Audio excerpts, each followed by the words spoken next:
तो बच्चों, कक्षा 10वीं हिंदी कुमार भारती में हम 2 संस्मरण पाठ का अध्ययन कर रहे हैं।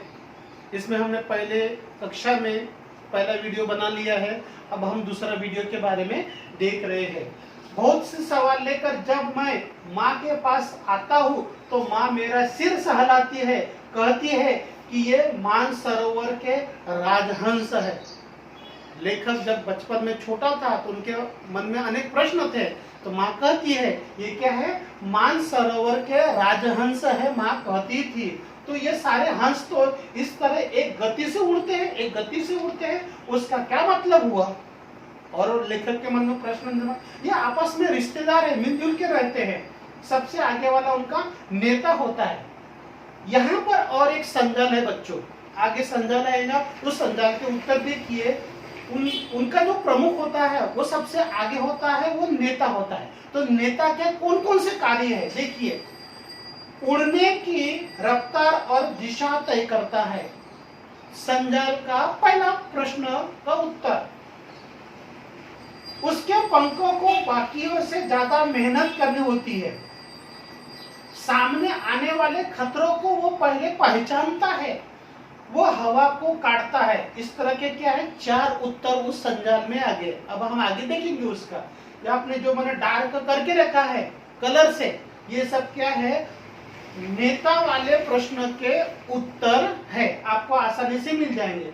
उसके बाद बाकी के हंस हवा को काटते हुए चलते हैं और अपने से पीछे उड़ने वाले हंसों के लिए वो उड़ान को आसान बनाते चलते हैं। नेता क्या करता है, उड़ान को आसान बनाता है, जो मुश्किल था उनको सरल बनाता है। ये नेता के कार्य रहते हैं, माँ कहती थी।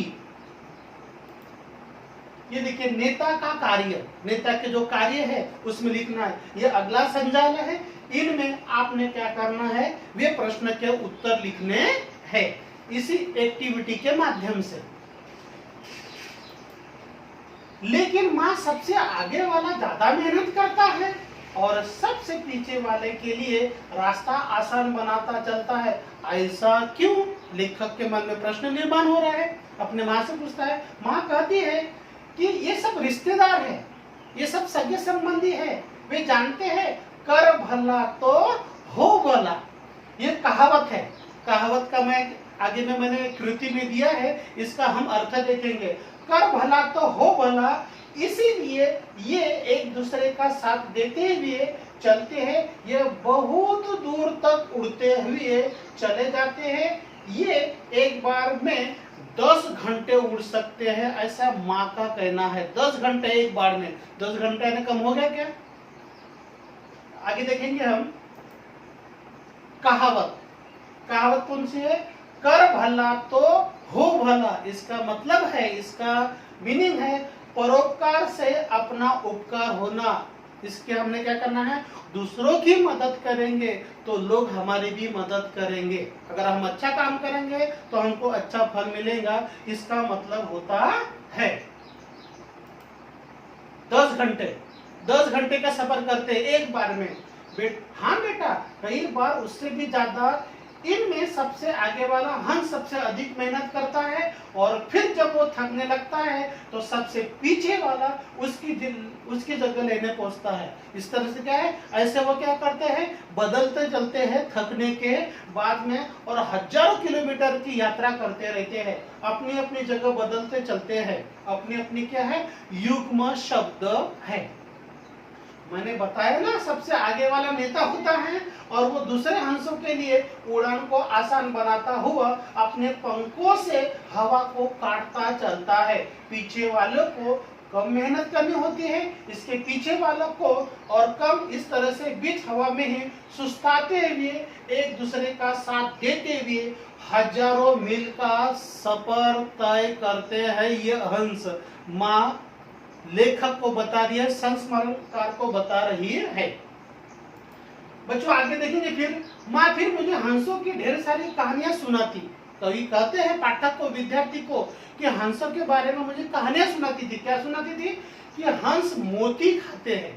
मैंने बचपन में मैंने भी सुना था कि हंस मोती खाते हैं। हंसों के पास नीर शीर अलग करने का विवेक होता है, बुद्धि होती है, समझ होती है। वे दूध और पानी को अलग कर सकते हैं। पानी और दूध में से पानी को अलग करना, ये जो विवेक है, ये जो ज्ञान है, किसके पास में होता है?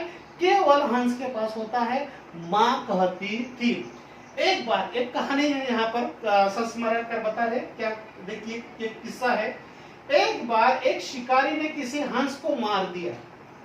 कैसे? सिद्धार्थ ने उसे बचा लिया। सिद्धार्थ ने कौन? सिद्धार्थ ने आपने सुना होगा गौतम बुद्ध। बुद्ध बनने से पहले उनका जो बचपन का नाम रहता है वो रहता है सिद्धार्थ।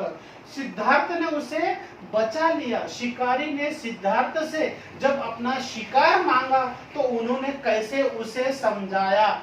उन्होंने, सिद्धार्थ ने समझाया शिकारी को, क्या समझाया? मारने वाले से बचाने वाले का अधिकार अधिक होता है और यह सत्य है। और फिर मैं उन हंसों के साथ उड़ता हुआ बहुत दूर चला जाता। मेरे पंख तब कमजोर थे, लेकिन मुझसे आगे वाला हंस मेरे लिए उड़न को आसान बनाता चला जाता। मेरे हिस्से की मेहनत वो करता और हम साथ साथ आसमान में बहुत दूर उड़ते चले जाते। इस प्रकार की जानकारी संस्मरणकार हमको दे रहे हैं। बच्चों आगे है, मेरे मन की उड़ान में सबसे आगे वाला हंस। मन की उड़ान, लेखक मन की उड़ान में क्या सोचते हैं कि हंस पिता की तरह होता है और फिर पिताजी की तरह होते हैं और फिर माँ का दूसरा नंबर आता है और फिर परिवार का आता है। चाचा चाची, हम सारे परिवार के लोग उसके अंतर्गत आते हैं। कोई बात नहीं, पिताजी के मजबूत पंख सबके लिए रास्ता बनाते चलेंगे। वे सभी संकटों से दो हाथ करेंगे। संकटों से दो हाथ करना ये मुहावरा है बच्चों, किताब में ये मुहावरा दिया हुआ है। मैंने इसको अंडरलाइन किया है, उसको मैंने क्या किया, कलर किया है। संकटों से दो हाथ करना है, मुकाबला करना, सामना करना। सामने दीवार बनाकर खड़े रहेंगे। पहले दादी जी ने, फिर पिताजी के लिए रास्ता बनाएंगे, अब पिताजी दादी के लिए बना रहे। इस प्रकार से हमारा परिवार है। जिस प्रकार हंस का परिवार एक दूसरे को मदद करके आगे बढ़ते हैं, हजारों किलोमीटर का सफर तय करते हैं, उसी प्रकार हमारा भी परिवार ऐसा ही है और हम भी हजारों पीढ़ी तक क्या कर सकते हैं, आगे बढ़ेंगे। पिताजी अगर थक जाएंगे तब क्या होगा, माँ आगे हो जाएंगे और फिर चाचा जी आगे हो जाएंगे और उड़ते उड़ते मैं भी बड़ा हो जाऊंगा। फिर मैं आगे हो जाऊंगा और मैं पिताजी से कहूंगा कि आप आराम कीजिए, मेरे पंख सबके पंखों को आराम देंगे, मेरे पंख सबको साथ लेके चलेंगे। देखिए लेखक की सोच किस तरह से छोटे उम्र में बड़ी बात कह रहे हैं। यहाँ पर क्या है, परिवार के लिए बहुत ही महत्वपूर्ण है। किस तरह से पक्षी के माध्यम से इंसान क्या करता है, अनुकरण करता है जीवन व्यापन करते समय। आगे हम देखेंगे, एक दिन में बड़ा हो गया, बहुत कोशिश की, लेकिन आदमी ऐसा कहाँ होता है कि वो एक बार आगे हो जाता है तो सिर्फ अपने लिए सोचने लगता है। यहाँ पर और एक संजाल निर्माण हो सकता है। यहाँ पर मैंने क्या किया, डार्क करके रखा है कि आदमी अगर आगे बढ़ता है तो वो क्या क्या सोचता है, अपने लिए ही सोचता है। उसे पीछे वालों की चिंता नहीं रहती। आगे निकलने की होड़ में उस अनुशासन को तोड़ देता है और अपने लिए मुश्किलें खड़ी कर देता है, समस्या निर्माण कर देता है। यहाँ पर एक संजाल का प्रश्न है। ये संजाल के प्रश्न में 4 उत्तर है, 1 2 3 4। यहाँ पर भी संजाल का प्रश्न निर्माण हो सकता है कि जब इंसान आगे बढ़ता है तो क्या क्या करता है, ये उसका प्रश्न का उत्तर है। माँ तो कहती थी कि भगवान के बनाए सभी जीवों में आदमी सबसे बुद्धिमान होता है। देखिए माँ के संस्कार कैसे हैं लेखक पर। लेकिन मुझे तो हंस बुद्धिमान लगते हैं।